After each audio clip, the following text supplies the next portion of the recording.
there is a possibility that a superstar can have a match in WWE that irritates WWE Chairman Vince McMahon so much that he decides to fire them. Believe it or not, this does happen and has happened a number of times throughout WWE history. Now, the reason for the firings is always different. Sometimes a superstar can go off script and break PG guidelines, and as a result, Vince has no choice but to let the superstar go. Or the superstar's opponent may just so happen to be one of the top stars in the company, and that top star may complain about their opponent directly to Vince, resulting in Vince firing them on the spot.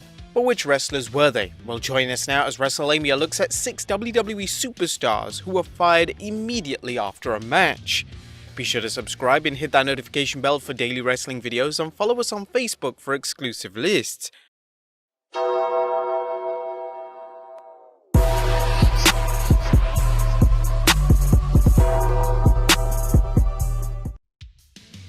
Number 6. Eugene. Eugene was one of the most controversial characters WWE had ever created. Eugene in essence was a superstar who had learning difficulties, and as a result this made him a target for WWE's heels.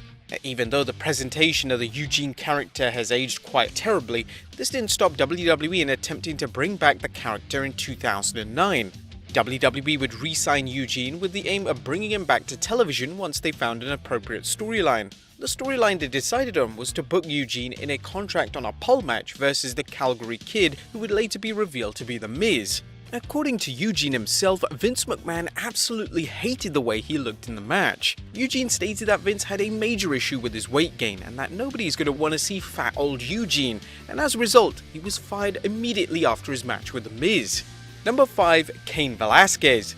Cain Velasquez's WWE career was a complete and utter disaster on all accounts. The issue started right after his debut night in WWE, as Cain would interrupt Brock Lesnar following Lesnar defeating Kofi Kingston to win the WWE title on the debut edition of SmackDown on Fox. This annoyed a lot of fans who felt like fan favorite Kofi was being pushed aside in favor of a Cain vs Brock feud, a feud which nobody wanted to see. After all, they had a real match in UFC, so why would we want to see this? Cain would only have a total of one match during his WWE run, and it was so underwhelming that WWE decided to never use him again following that match, and would be released as part of 2020's budget cuts. Cain would face Brock Lesnar at the Crown Jewel pay-per-view, and it would last just over a minute before Cain tapped out. Poor crowd reactions combined with a terribly received debut match gave them no choice in the matter. There were talks that the WWE may have brought Cain back for a Royal Rumble appearance, however there were reports at the time that Cain was rather vocal that WWE planned to do this, so they pulled any plans on bringing him back into the mix. Number 4. Kurt Angle. Kurt Angle is an interesting addition to this list, as in the case of Angle, instead of being directly fired shortly following a match with Sabu on ECW in 2006, Angle went directly to Vince McMahon and requested that Vince fire him. Angle was in immense pain with nagging injuries. The release of Angle was a huge deal in 2006 as he was one of the WWE's top stars and naturally left a lot of fans disappointed, who may not have known what was going on behind closed doors in relation to Angle's health. Vince actually released an official statement commenting on Angle's release back in 2006. He would state, "It's unfortunate that Kurt was released, and it's really unfortunate for the WWE fans who, for a while at least, won't see Angle in action. Angle is a consummate professional. Obviously, he's a great athlete, and he's the only Olympic gold medalist in WWE history. Not to have Kurt with us is really unfortunate all the way around, but circumstances were such that Kurt should have been and was granted his release." In relation to what Angle thought about his release, on his podcast he recently revealed, "I was in bad shape. I had a lot of injuries.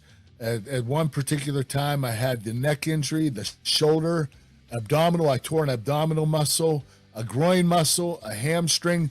This is all at the same time. I was in really bad shape, and the painkiller problem wasn't getting any better. So I was in a state of turmoil, and even my relationship with Vince started dwindling, and it was getting more erratic. And I was, calling him, leaving him messages with threats, and I just fell out of control. I was in a bad point in my life." Number 3. Mr. Kennedy. During a WWE house show in summer of 2008, Mr. Kennedy dislocated his shoulder in a match against Shelton Benjamin. This would put Kennedy out of action for a total of 10 months, and Kennedy would make his huge return in May of 2009 as part of a 10-man tag team. This just so happened to be Kennedy's last match ever for the WWE. In the match, he would flub a back suplex on Randy Orton, and this absolutely enraged Orton, who proceeded to complain to WWE management immediately after the match, claiming that Kennedy was unsafe and that he didn't want to work with him. Kennedy would state in 2009 that Randy jumped really hard.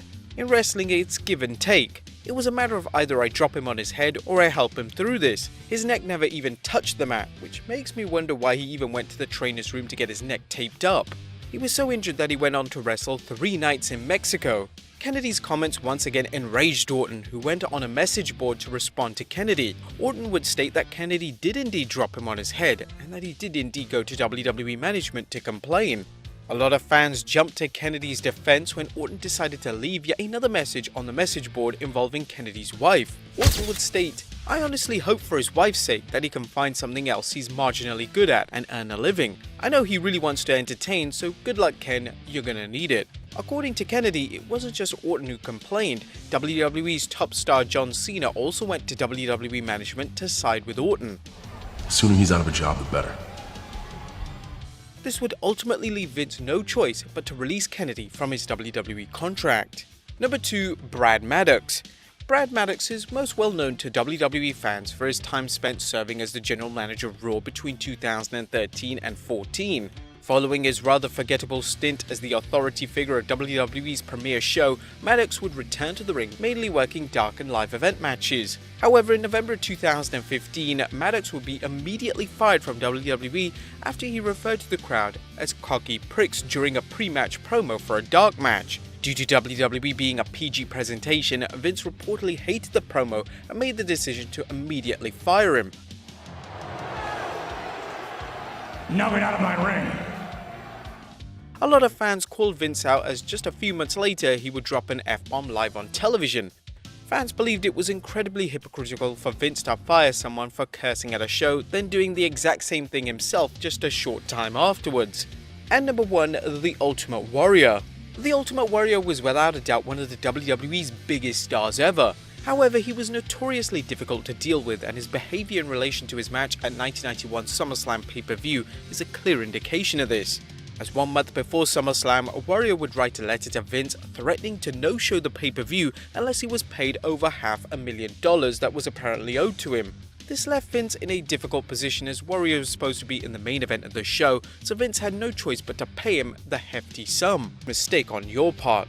But there you have it, folks, 6 WWE wrestlers who were fired immediately after a match. Do you think the firing was justified? Let us know in the comments down below, and I'll see you next time with some more wrestling content.